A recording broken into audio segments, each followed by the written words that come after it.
Hello guys, आज हम लोग डिविजिबिलिटी रूल पढ़ेंगे। ठीक है, हम एकदम ही सिंपल और ट्रिकी वे में बताएंगे जिससे कि आपको इजीली पढ़ने में डिविजिबिलिटी रूल एकदम इजी हो जाएगा, सिंपल हो जाएगा।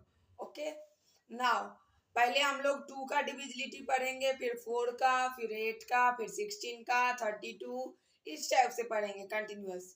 उसके बाद 2 के बाद 3 का भी, 4 5 6 जो भी होता है, जितना भी होता है ऑलमोस्ट हम कोशिश करेंगे कवर करने का।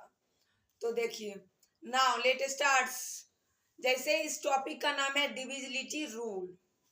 अब देखिए डिविजिबिलिटी रूल, सबसे पहले हम लोग क्या पढ़ेंगे, डिविजिबिलिटी बाय 2।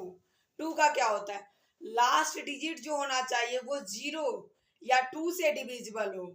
देखिए वही लिखा हुआ है, लास्ट 1 डिजिट, लास्ट का जो एक डिजिट है वो 2 से डिविजिबल होना चाहिए, या फिर लास्ट में 0 आना चाहिए, या फिर 2 से डिविजिबल होना चाहिए। देखिए यहाँ पे वही लिखा हुआ है।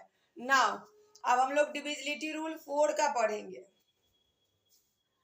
लास्ट का जो 2 डिजिट है, 4 को हम लोग लिख सकते हैं ना, 2 टू द पावर 2। 4 को हम लोग ऐसे भी लिख सकते हैं, 2 टू द पावर 2।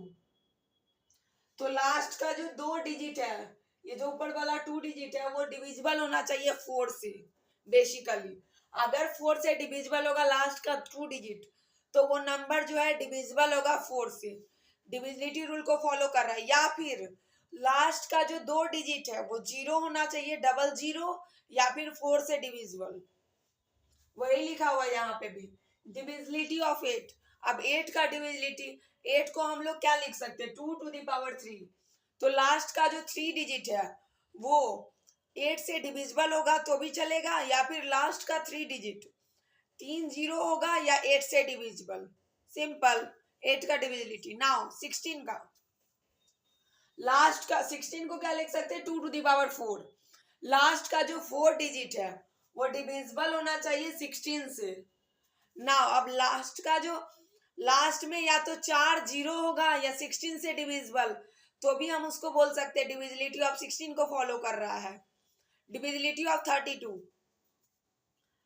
लास्ट का जो 5 डिजिट है वो डिविजिबल होगा अगर 32 से, तो वो फॉलो कर रहा है।